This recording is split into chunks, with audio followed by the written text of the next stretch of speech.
काला साया। यूं तो बनारस घाट अपनी खूबसूरती के लिए बहुत प्रचलित है, पर घाट के किनारे कई राज लिए बैठे हैं। ये कहानी शुरू होती है बनारस के घाट के पास बने ममता निवास से, जहां प्रिया लाल जोड़े में ममता के घर उसकी बहू बनकर आती है। आओ आओ बहू, घर को अपने पैरों से पवित्र करो। ममता घर की दहलीज पार कर ही रही होती है कि अचानक एक बहुत गंदी सी बास पूरे घर में फैल जाती है।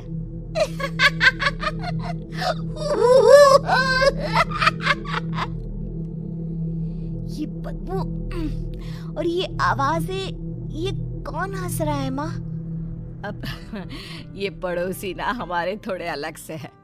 कहाँ हम शाकाहारी और ये मांस मच्छी खाने वाले। छोड़, तू ध्यान मत दे और गृह प्रवेश कर। और हाँ बहू, अपनी सास की एक बात हमेशा याद रखना, इन पड़ोसियों से तो कभी बात नहीं करेगी। अच्छे लोग नहीं है ये। अपनी सास की ये बात मानेगी ना बेटा? हाँ माँ, जो आपकी मर्जी, मैं उनसे बात नहीं करूंगी।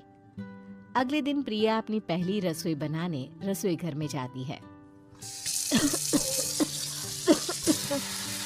ये छोकी बास तो नाक में जा रही है। एक काम करती हूँ, खिड़की खोल देती हूँ। प्रिया खिड़की खोलने जाती है। इतने जाले, लगता है इस खिड़की को कभी खोला ही नहीं गया। पर ऐसा क्यों? ओह, नॉनवेज की स्मेल आती होगी ना। 2 मिनट के लिए खोल लेती हूँ, फिर बंद कर दूंगी। प्रिया खिड़की खोलती है। खिड़की खोलते ही उसकी नजर सामने वाले घर की खिड़की पर पड़ती है, जहाँ एक लड़की खड़ी होती है। हाथों में मेहंदी, लाल रंग की साड़ी, बिल्कुल सजी धजी, मानो प्रिया की तरह ही वो भी नई नवेली बहू हो। वो प्रिया को देखकर मुस्कुराती है। हे भगवान, माँ ने तो इनसे बात करने को मना किया था। प्रिया फौरन ही खिड़की बंद कर देती है और तवे पर चढ़े रोटी की ओर देखने लगती है, पर वहाँ रोटी न होकर मछली पड़ी होती है। ये क्या? पहली ही रसोई में इतनी बड़ी गलती! हे भगवान, अब मैं क्या करूं? प्रिया बहुत डर जाती है और फौरन रसोई की सफाई करने और फिर सभी के लिए खाना बनाने लग जाती है। जब वो सबको खाना परोसती है, सब तो ठीक है, मैं बेकार में चिंता कर रही थी। हे भगवान, ऐसे ही बस अपनी कृपा बनाए रखना। रात के वक्त जब सब सो रहे होते हैं, तब प्रिया को पायल की आवाज सुनाई देती है, जिससे उसकी आंख खुल जाती है। ये पायल की आवाज कहाँ से आ रही है? प्रिया उठकर उस आवाज के पीछे छत की सीढ़ियों तक जाती है। तभी उसे बच्चे के रोने की आवाज आती है। प्रिया छत पर जाती है तो क्या देखती है? वही लाल साड़ी वाली लड़की अपनी गोद में एक नवजात बच्चे को घुमा घुमा कर सुला रही है। तभी प्रिया की नजर उसके पेट पर पड़ती है। ओह गॉड, ये तो प्रेग्नेंट भी है। सुनिए, बच्चा सो नहीं रहा है क्या? मैं कुछ मदद करूं? नहीं नहीं, आपके घर वालों को अच्छा नहीं लगेगा, मैं संभाल लूंगी। स्नेहा की गोद से बच्चा हाथ मारकर प्रिया की गोद में आने को छटपटाने लगता है।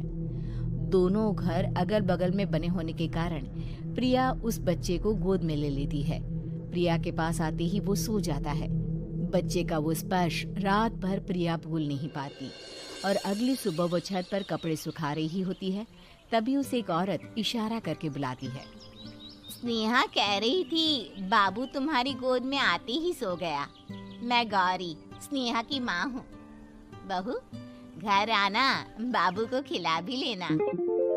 शाम को जब घर पर कोई नहीं रहता, बच्चे से मिलने के लिए प्रिया छिपकर अपनी पड़ोसन के घर चली जाती है और कुछ देर बच्चे को खिलाकर वापस लौट आती है। इसके कुछ दिन बाद ही प्रिया को पता चलता है कि वो माँ बनने वाली है। ममता की खुशी का ठिकाना नहीं रहता।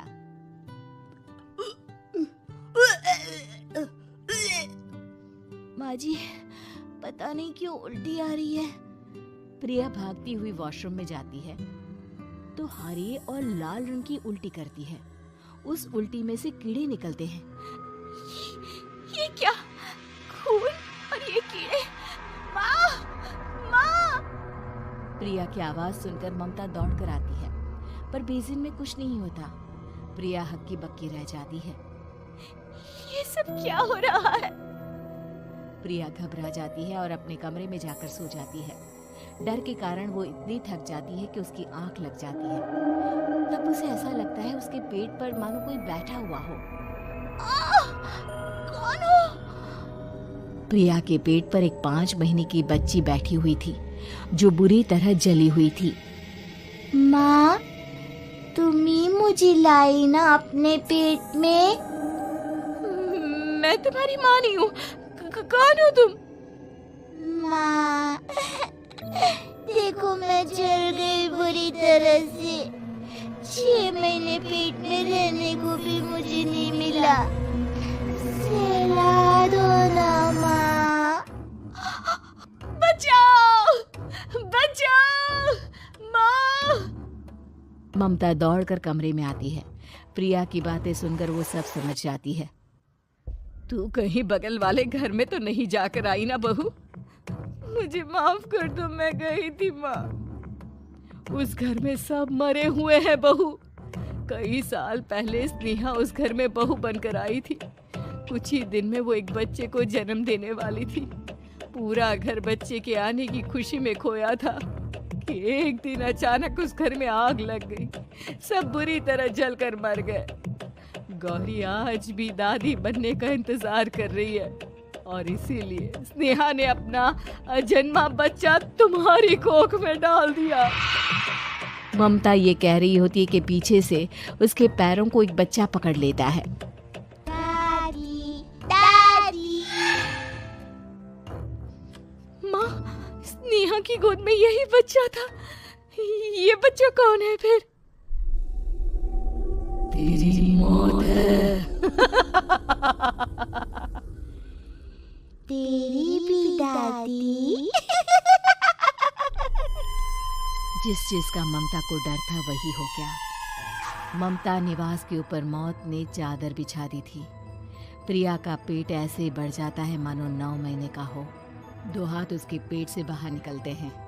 बहू, संतोष को फोन कर, किसी पंडित जी को बुला बहू।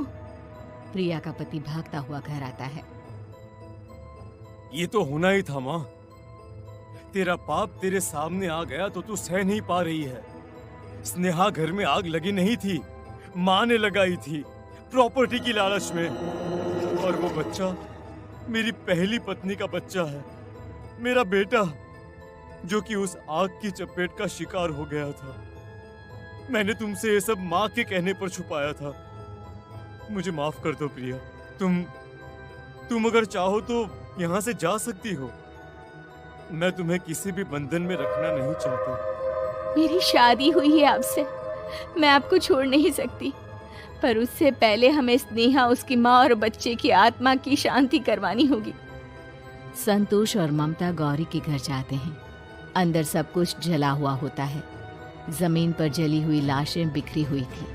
ममता रो रो कर अपनी करने की माफी गौरी से मांगती है।